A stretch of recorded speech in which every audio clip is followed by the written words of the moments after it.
What's up guys, and welcome back to my channel. This week this is going to be another experimental tutorial.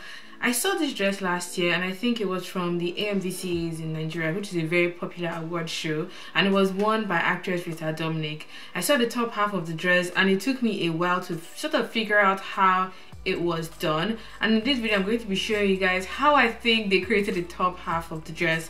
So it looks like an off-shoulder bubble wrap top situation that is either worn with a high-waisted skirt or high-waisted pants, or is actually attached to the top of the dress. If you guys would like to see how I sort of figure out this top half of the dress design, make sure to keep on watching. Subscribe if you haven't already, so you stay in the loop whenever I have new videos up on the channel every single week. Follow me on social media at Kimdave Designs, because I usually post activities from my sewing classes to fabric hunting, just things to keep you inspired and motivated throughout the week. So without further ado, let's jump straight into this video.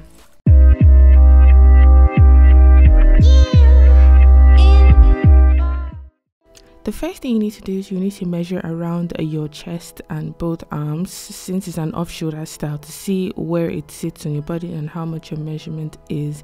So once you've taken note of that, these are the materials I'm going to be using. This garment is pattern free because of how I thought it would come together, but I just got this really lovely mint green and blue stripe material. I got 6 yards, but I ended up using only about 2 meters. You also need a 1 centimeter wide elastic band, or work with whatever you have. I have my scissors, paper fabric, and my mini one, my chalk, pins, my pen, a long ruler, and my pattern master for my curved lines. So once that is all done, we're going to be using the formula that we used to find the radius of a circle, which is the same method we use when we do the circle skirt. So whatever your circumference is, in this case is going to be your shoulder measurement, and if you apply that in the formula, you equals it into 2 pi r, where pi is equal to 3.142, and just multiply and divide across. You should arrive at r, which is 7. I have a more detailed tutorial for this and I'll be linking that down below. So once you've arrived at your value for r, I folded my fabric twice. I ended up using 2 meters of fabric. So what you see here is 2 meters folded twice, folded in half and folded in half again. So we have 2 folded ends. So we end up having a full circle that doesn't have any edges or seams. So I'm just pinning down the bottom like so. I'm going to be grabbing my tape measure and some chalk, and I'm going to be marking 6.5 inches instead of 7, because we need half an inch for the elastic channel on this end. So I'm just marking across 6.5 like so, and after marking these points, I'm going to connect them together so we have a quarter of a circle along this edge. So by the time you cut it open, you have a round hole through the middle.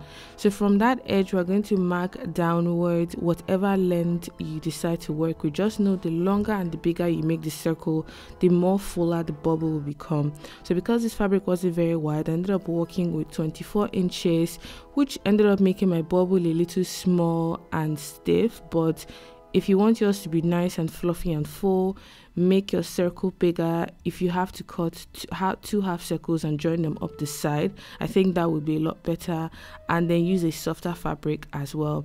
So once I've marked that across, I'm just going in here to cut out my circle bit, and I'm cutting out the hem at this point. So it's the same way I marked the radius, mark 24 across, join them together, and I'm just cutting it out like so.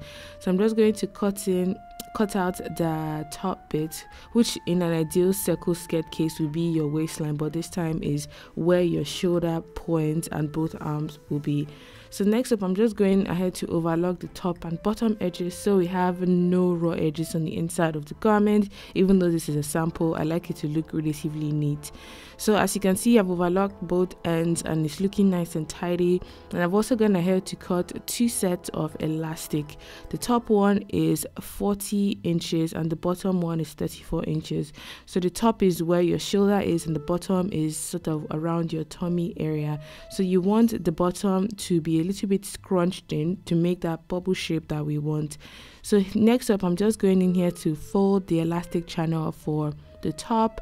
I'm just putting a pin here because we need to stitch about 1/2 inch in, because we need a channel which would fit your elastic. If you're using a wider elastic, you want to make this channel a whole lot wider, but since the elastic I'm working with is about 1 centimeter wide, 1/2 inch channel should be enough.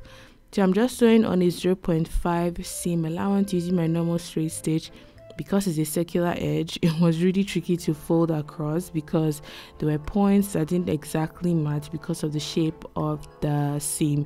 So I just took my time, and when I arrived at the end, I did my back stitch, remembering to leave a gap open through which you can pass your elastic through.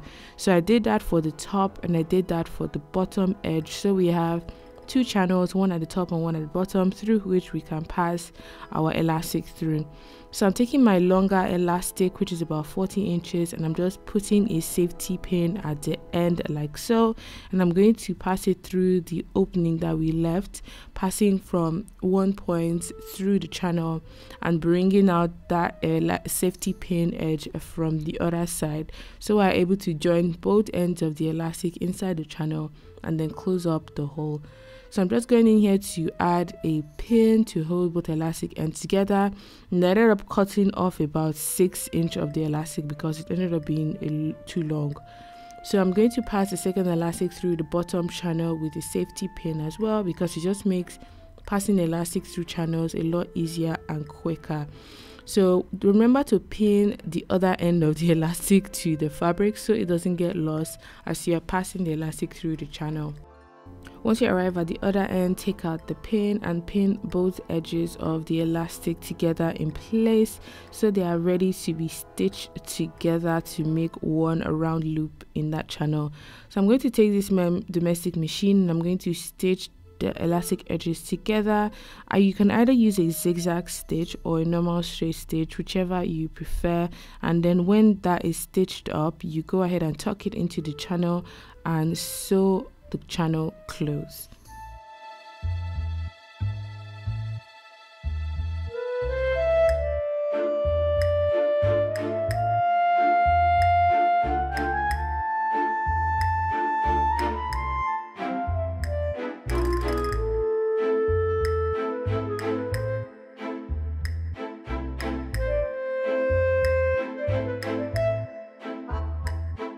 I'm just finishing off this particular bit here, which would close up the channel and keep the elastic tucked in place so it doesn't escape and it doesn't break in time.